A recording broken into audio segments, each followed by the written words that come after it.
The Atlanta Braves take on the Boston Red Sox this weekend for 3 in what Major League Baseball is calling a rivalry. Let's talk about it.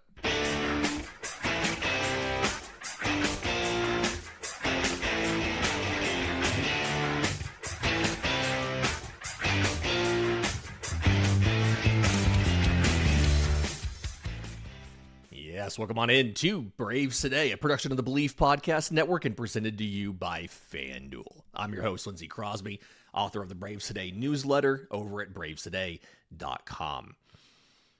Braves dropped the series finale last night to the Cubs, 2-0. Second shutout of the year for Atlanta, or second time getting shut out for Atlanta. And honestly, there's not really much to talk about. They kind of sleptwalk through the thing. 6 innings from Chris Sale, no earned runs. The difference ended up just being an error, a defensive error by the Braves. That guy came around to score. That's why the run was unearned. And then a solo shot off of a poorly placed from a slider, I think. And that was the difference. 2-0 loss, kind of quiet, probably not really worth going into detail on the show. If you want to know more specifics about what happened, bravestoday.com.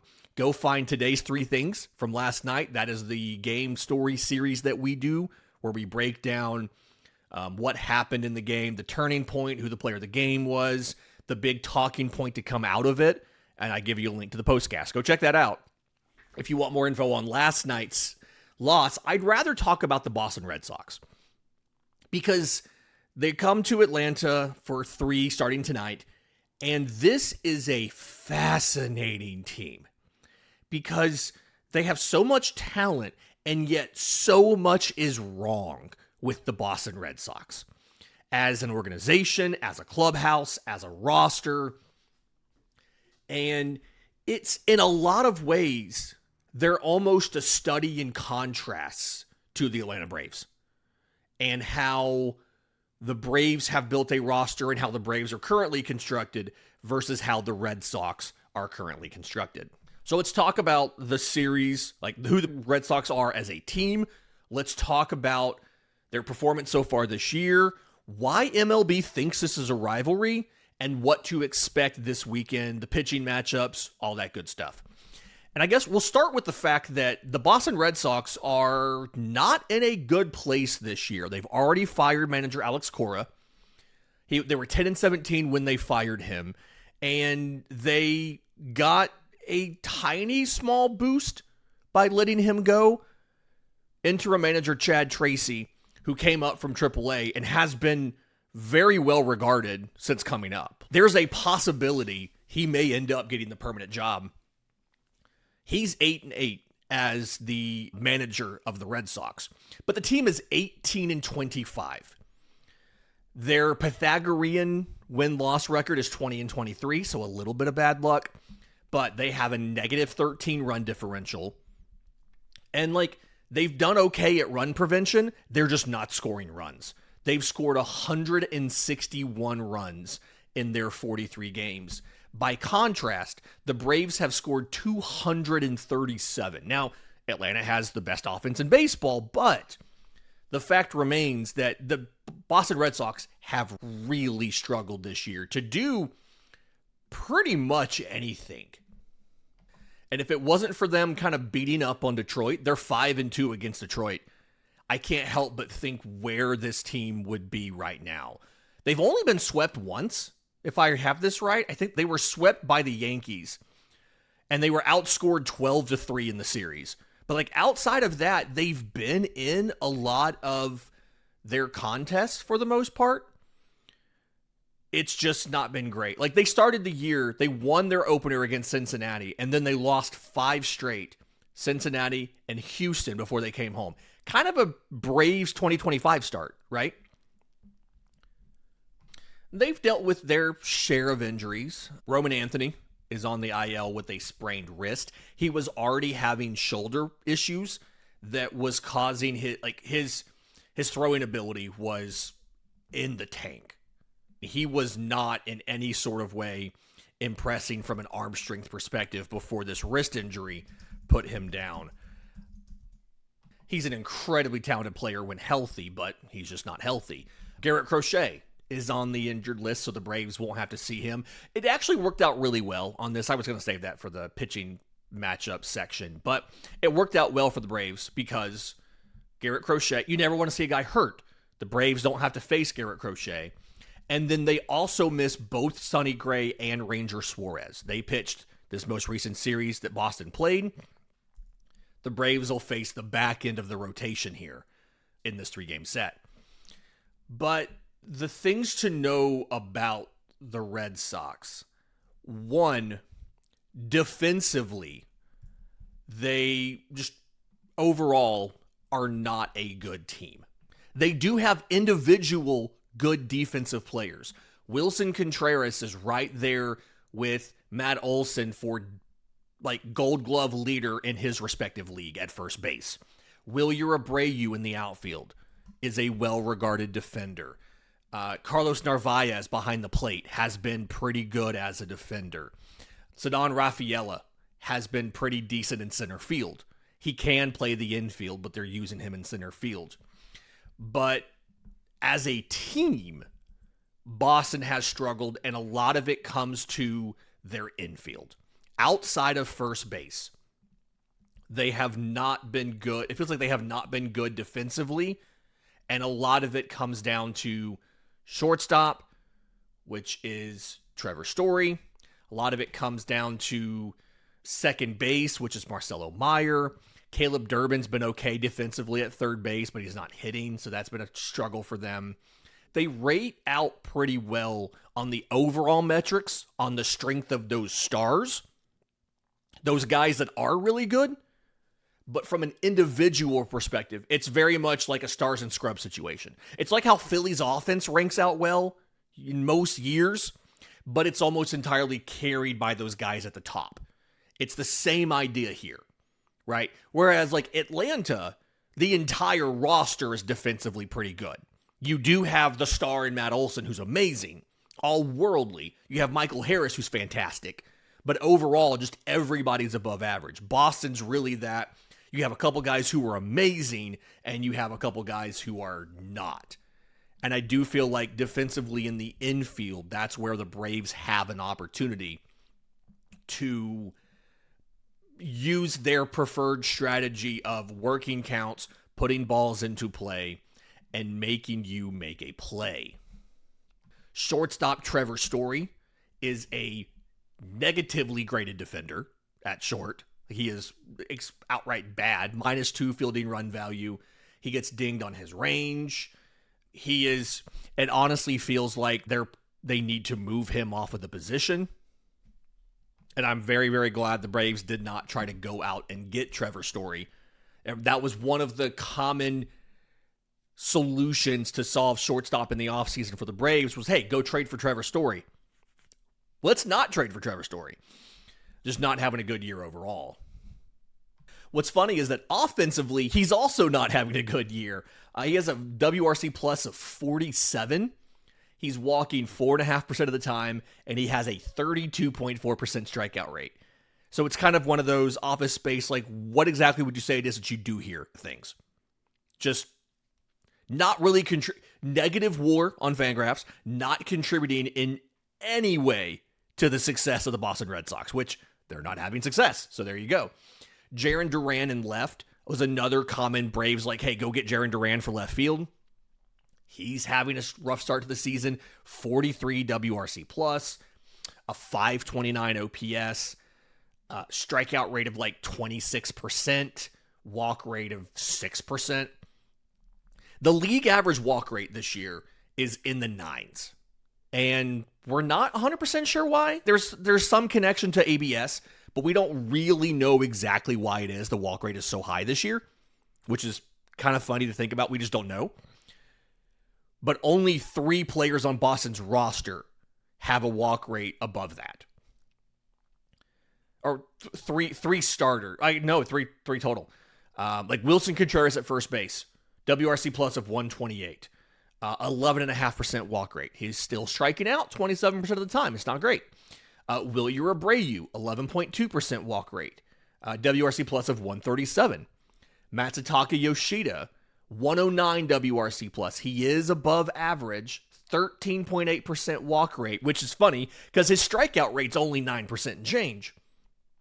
So he is a performer, but at the same time, as a DH having 0 home runs, and he's a platoon DH. He's not the full-time starter at DH, but still, your DH having 0 home runs is kind of a tough way to live. Your DH having a slugging of 329 is kind of a tough way to live. So what I'm trying to say, without going through every single guy on the roster, is the Braves are a better team than Boston.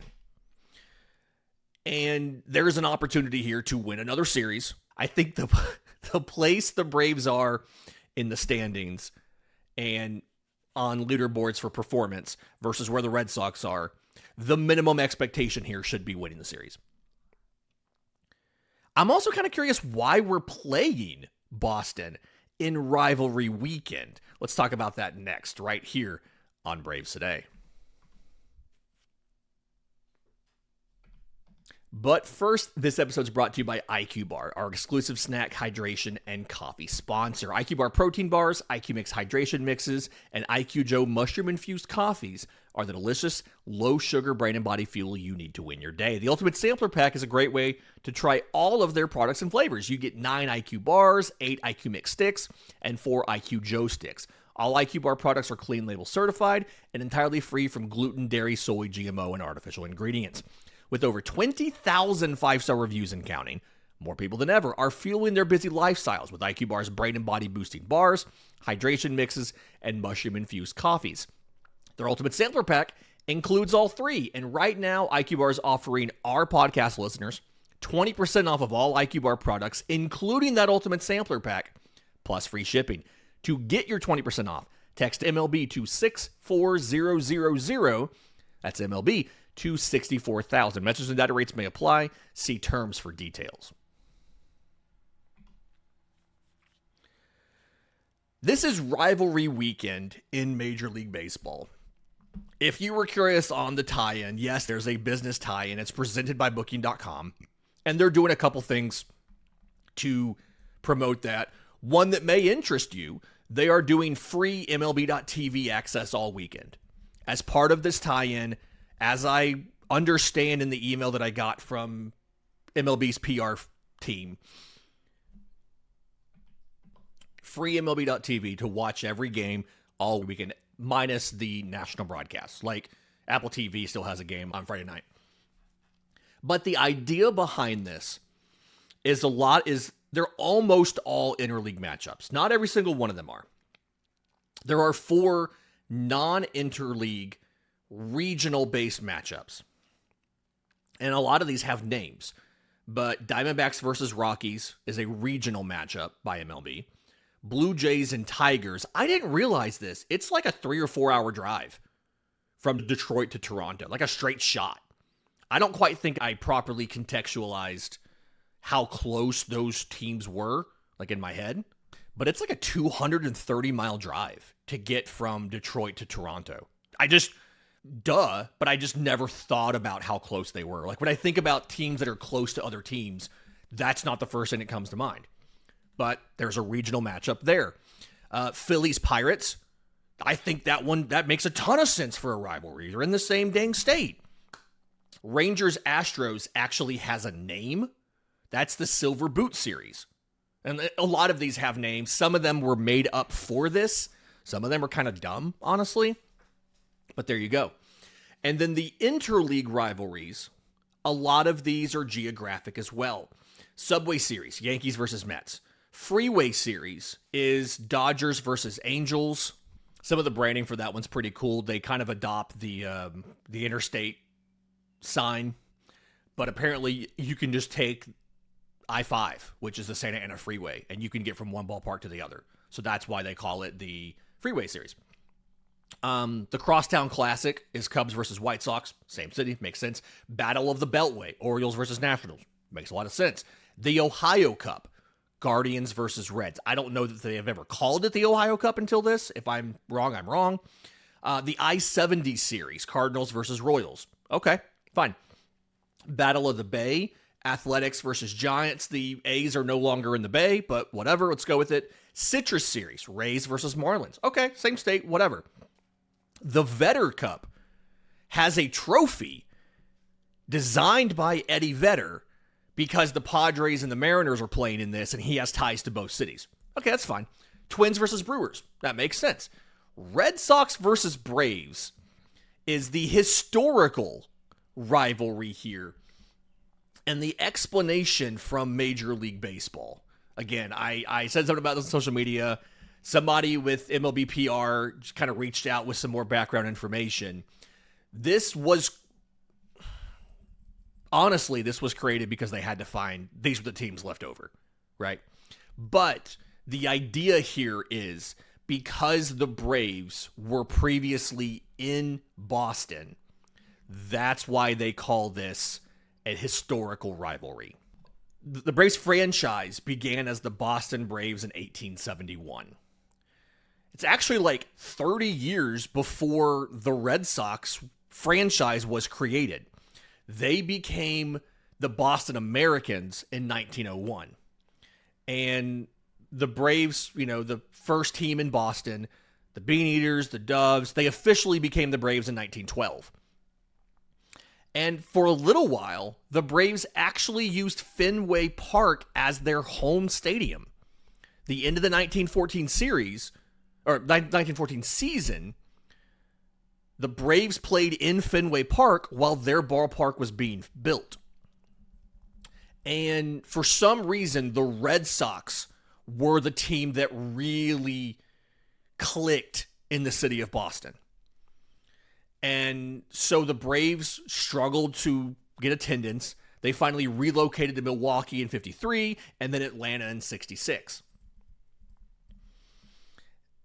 And they kind of actually had a rivalry back in the day. Like 1905, 1907. They had a fight in 1948 in an exhibition game. Like before the season started. It's not really been a rivalry since the Braves left and went to Milwaukee. If anything else, we're more of baseball cousins or anything. But still just it's fun to get to see the team. And again, it works out really well where you're going to miss a little bit of their top arms and top options, which works out well. Again, no Garrett Crochet, no Sonny Gray, no Ranger Suarez. The matchups tonight, Spencer Strider versus lefty Connolly Early. And this is the Bryce Elder day.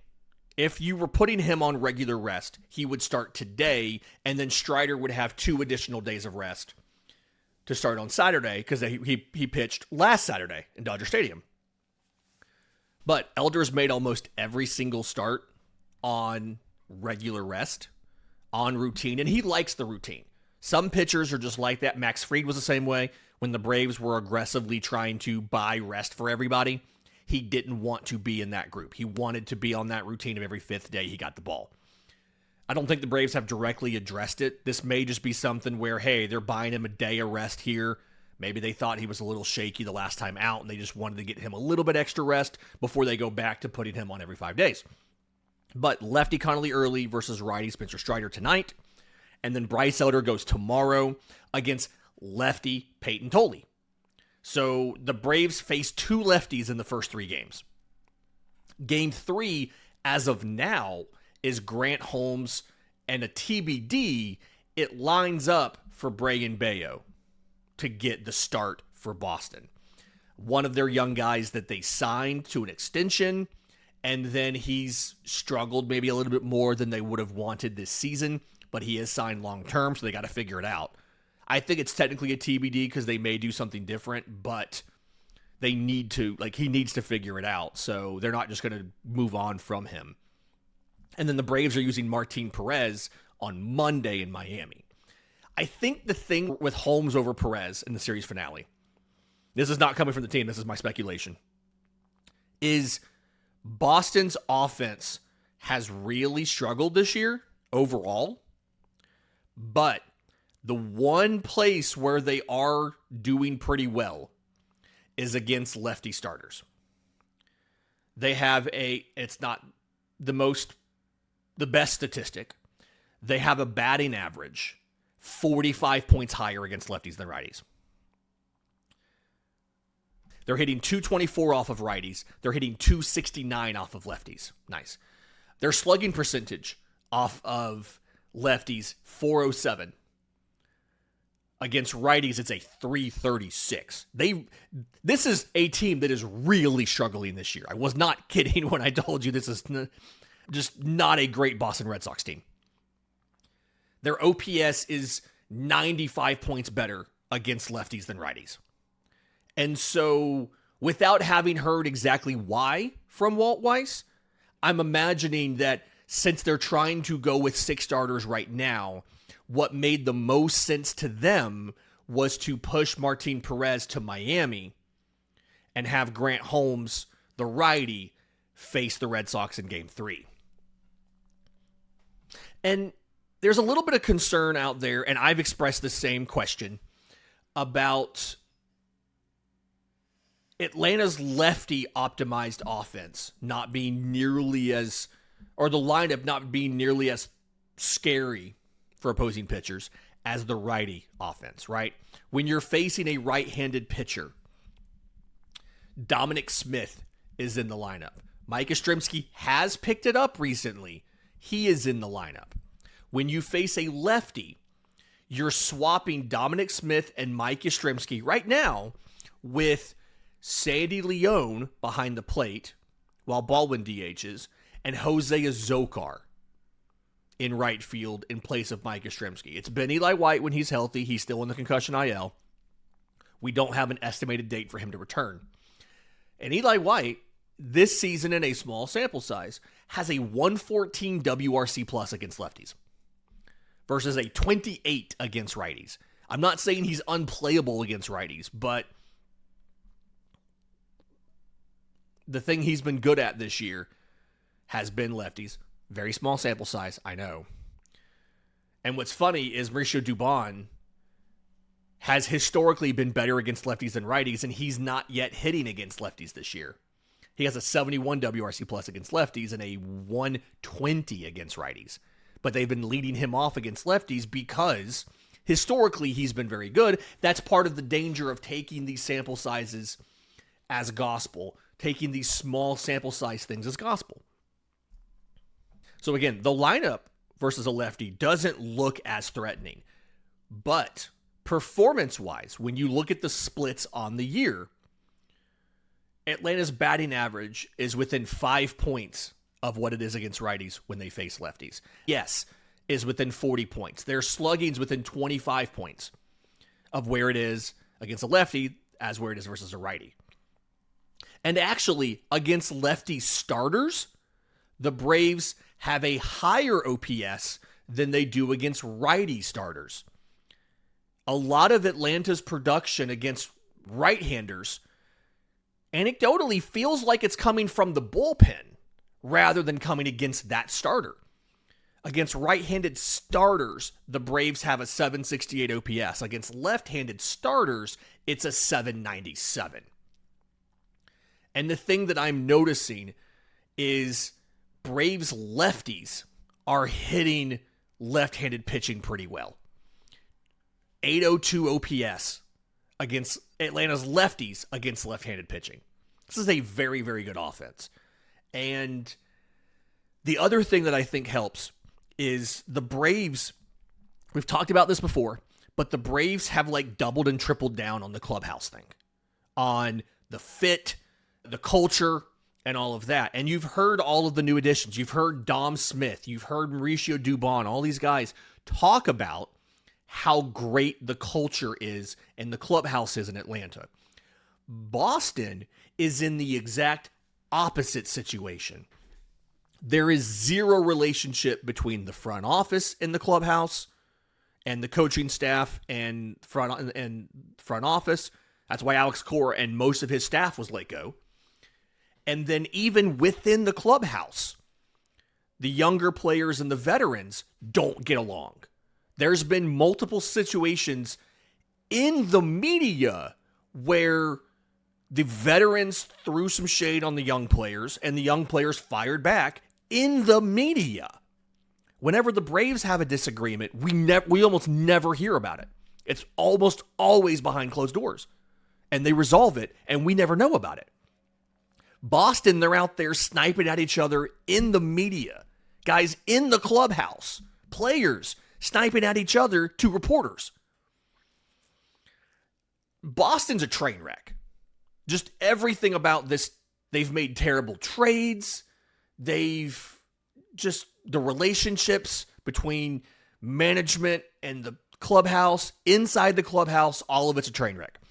And Atlanta can take advantage this weekend by just absolutely taking it to Boston. I've got the Braves winning 2 out of 3. At the end of the day, I wouldn't be shocked if they get a sweep. I think it all kind of comes down to game 3. Grant Holmes, again, we think it's going to be bringing Bello. We don't know for a fact. But Braves Today sponsor FanDuel has the Braves favored by a 1.5 tonight. And the Braves should win this series handily and head to Miami with yet another series win in their pocket. That'll do it for Braves Today. Please like the video. Please subscribe. Stay tuned as well. We're going to have the scouting report this afternoon to break down the matchup tonight. Strider and Connolly Early, what the lefty does, what you need to know about him, as well as game recaps all weekend over on bravestoday.com. So stay tuned for that. Until next time, this has been Braves Today.